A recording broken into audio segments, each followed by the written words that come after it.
Salut les Topiens! Plus que quelques jours avant l'ouverture de la ville de Zootopie, grandeur nature à Shanghai Disneyland, ce parc qui est le parc le plus récent de la Walt Disney Company, qui marque la volonté de Bob Iger de s'étendre dans l'empire du milieu, puisqu'il y avait déjà Hong Kong Disneyland qui était installé, et ce depuis le milieu des années 2000. Bob Iger avait relancé le parc Hong Kong Disneyland. Son grand projet, son grand rêve, c'était d'ouvrir un nouveau parc Disney, c'était Shanghai Disneyland qui fêtait récemment son 5e anniversaire et qui pour l'occasion avait donc promis de s'étendre et d'ouvrir de nouvelles attractions. Et c'est désormais chose faite puisque les premiers visiteurs peuvent découvrir en avant-première la ville de Zootopie, actuellement en soft opening, une reproduction du centre-ville de la ville emblématique du classique d'animation qui avait notamment d'ailleurs bien marché en Chine et qui reproduit notamment les gratte-ciel, l'ambiance de la ville et tout ce décor abrite en réalité le show building de l'attraction. Pour rappel, Zootopie se situe dans le prolongement de Fantasyland et non loin d'Adventureland aussi. Et c'est une création 100% originale et c'est une licence qui pour l'instant n'est pas utilisée dans les autres parcs Disney du monde. Bientôt à Disney Animal Kingdom, mais dans une attraction un peu différente puisque c'est un remplacement de It's Tough to Be a Bug, le spectacle 4D qui est actuellement proposé dans le Tree of Life. Et donc on en sait désormais beaucoup plus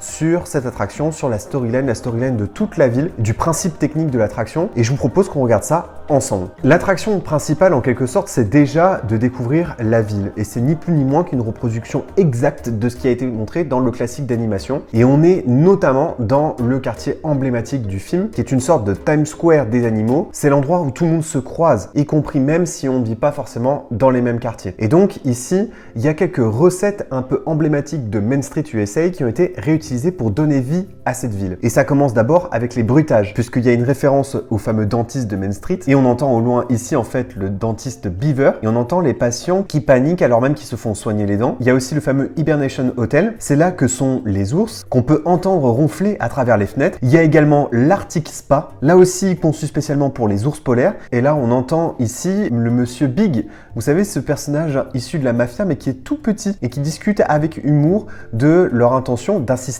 au concert de la journée à Zootopie. Pourquoi nous on est dans la ville? Pourquoi en tant que visiteur on est là dans la ville? Parce qu'il y a un événement, Gazelle va se produire à la nuit tombée devant tous les visiteurs. Sauf que là en réalité on entre dans la storyline de l'attraction, les choses ne vont pas vraiment se passer tout à fait comme prévu et le visiteur va être impliqué lui-même dans cette histoire. Mais pour l'instant, le concert a lieu et tout le monde s'y prépare. C'est un peu la déception en intérieur et c'est un peu la stupéfaction en extérieur. En fait, en intérieur, vous allez le voir dans l'attraction, il y a beaucoup d'écrans, c'est de nouveau un trackless, rien de très transcendant dans tout ce qu'a fait Disney jusque-là, même si de toute façon il n'y avait pas encore de trackless à Shanghai Disneyland. Mais ce que je veux vous dire, c'est que en réalité, ces audio animatronics, ils sont là, mais ils sont à l'extérieur, ils sont aux fenêtres. Ils sont aussi beaucoup dans la queue de l'attraction, dans le pré-show. Il y en a bien sûr aussi dans l'intérieur, à l'intérieur de l'attraction, mais beaucoup moins que dans tout le reste du land. Et donc c'est une atmosphère qu'il faut aussi apprécier en extérieur tout au long de la journée.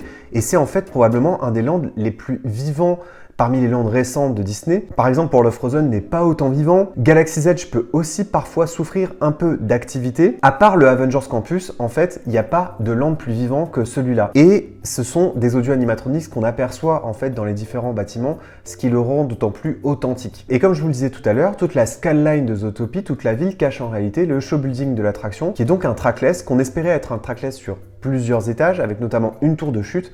Il semblerait que ce soit pas le cas. Il y a cependant un simulateur, et puis on retrouve tout ce qu'on retrouve habituellement dans les trackless, mais on est loin de The Rise of the Resistance. On est en fait plus proche de Mickey Runaway Railway, mais quand même légèrement au-dessus, puisque dans Mickey Runaway Railway, il n'y a pas de simulateur. Donc l'attraction s'appelle Haute Poursuite, on pourrait le traduire comme poursuite sous haute tension, et on est accueilli dans l'attraction par l'audio animatronics un peu emblématique de l'attraction, celui qui a été beaucoup montré avant l'ouverture, celui du policier, le fameux léopard hyper attachant Klaus Auer, et il s'extasie devant ces nouvelles recrues. Il est super content qu'on entre là dans le commissariat parce qu'on va aider les policiers, et nous on est des policiers débutants, et évidemment il est complètement euphorique parce que lui qui est un grand fan de Gazelle, comme Gazelle donne ce soir un concert, il est complètement incontrôlable. Ensuite on croise le chef de la brigade qui s'appelle Bogo. Je précise que tout ça se passe après les événements du premier film, on est vraiment juste après les événements du premier film, et le chef Bogo ordonne à ces nouvelles recrues de monter à bord de la flotte de police pour aller aider Judy et Nick Wilde, parce qu'en fait il vient de se passer quelque chose. Le grand méchant de l'histoire, qui a été emprisonné dans le premier film, l'adjointe au maire, la fameuse Bellwether, elle s'est échappée de prison. Et pire que ça, elle a pris en otage Gazelle comme une sorte de butin et de revendication pour récupérer son statut. Et donc là, c'est la panique parce que non seulement Gazelle est pris en otage, mais il y a des milliers de gens qui attendent d'assister au concert et à qui il va falloir annoncer la nouvelle de sa disparition. Donc c'est très grave et donc bien sûr, c'est Nick et Judy qui sont dépêchés sur place pour aider à retrouver Gazelle. Donc les fameux véhicules trackless sont des voitures de police. Pour une fois, je trouve que le véhicule se prête super bien à l'histoire. C'est plus difficile à comprendre dans The Rise of the Resistance. Forcément, comme on est dans une voiture autonome, elle a le design d'une voiture, donc on y croit beaucoup plus que dans les autres trackless. Alors bien sûr, cette course-poursuite amusante, c'est un prétexte pour parcourir tous les quartiers de la ville. Donc on va passer par Sahara Square, Tundra Town. C'est une façon de redécouvrir tout en vitesse l'univers de Zootopie. Il y a aussi quelques petites choses qui avaient été faites dans d'autres trackless, comme par exemple le véhicule de Judy et Nick qui apparaît au début de l'attraction. Bon là, ça fait clairement penser à la toute première scène de Mickey Runaway. Il y a bien sûr aussi la scène du simulateur qui fait penser à la scène de The Rise of the Resistance avec les capsules. La scène finale qui se conclut donc avec Gazelle qui a été retrouvée, qui peut enfin faire son concert. Là, ça fait bien sûr beaucoup penser à la scène finale de La Belle et la Bête dans l'attraction de Tokyo Disneyland. Franchement, je trouve que c'est plutôt une belle attraction. En revanche, c'est pas la claque qu'on nous avait promis. Bien sûr, c'est une expérience à faire en vrai pour s'en rendre un peu plus compte. Je pense qu'aujourd'hui, les deux meilleurs trackless de Disney, c'est bien sûr celui de La Belle et la Bête à Tokyo Disneyland et celui de Star Wars Galaxy's Edge. Et puis, le trackless commence à devenir un peu répétitif. Disney met ça à toutes les sauces en ce moment. En fait, c'est aussi en réponse à la technologie qu'utilise beaucoup Universal dans ses parcs. Je trouve que le principe du trackless c'est quand même beaucoup moins impressionnant que la technologie utilisée par Universal. Là où à Universal, en fait, le véhicule peut faire des mouvements beaucoup plus impressionnants. En fait, il y a clairement plus de vitesse. Ça permet de créer beaucoup plus de sensations chez les visiteurs. Le trackless convient sans doute à un public beaucoup plus familial et le principe technique est aussi plus avancé puisqu'il permet de guider les véhicules à distance sans qu'ils soient rattachés à un rail. Néanmoins, je commence à le trouver un petit peu plan-plan, si vous voyez ce que je veux dire. Et comme je vous le disais tout à l'heure, en réalité, ça se passe beaucoup aussi en extérieur. Il y a cette attraction, il y a des boutiques de produits dérivés, des espaces de restauration.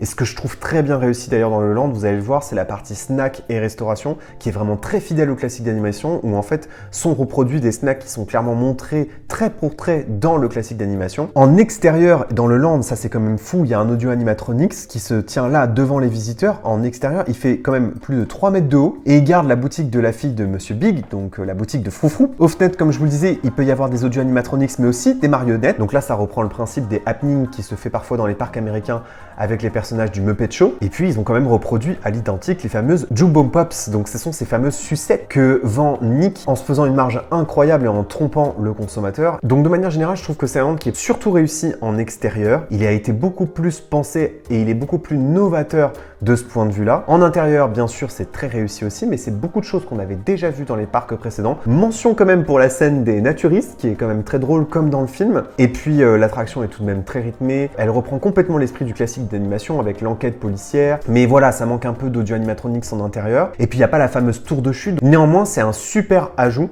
Et de toute évidence, il est probable que cette licence Zootopie, qui va bientôt connaître une suite, puisque Zootopie 2 est actuellement en production et en écriture, eh bien, il est probable que cette attraction soit un jour dupliquée, et pourquoi pas aussi à Disneyland Paris. Il est peu probable que ce soit sur cet univers-là que se focalisent les Imagineers pour le 3e land, mais Zootopie fait partie des licences que Disney souhaite un peu plus adapter dans les parcs. On parlait tout à l'heure du Tree of Life, là ça arrive à Shanghai Disneyland, il est probable aussi qu'un jour ça arrive à Hong Kong, puisque c'est en Chine que Zootopie a notamment cartonné. En fait, Zootopie, c'est une licence qu'on va voir de plus en plus revenir dans les parcs. Un peu au même titre que ça a été le cas avec Frozen, avec Toy Story, avec Star Wars.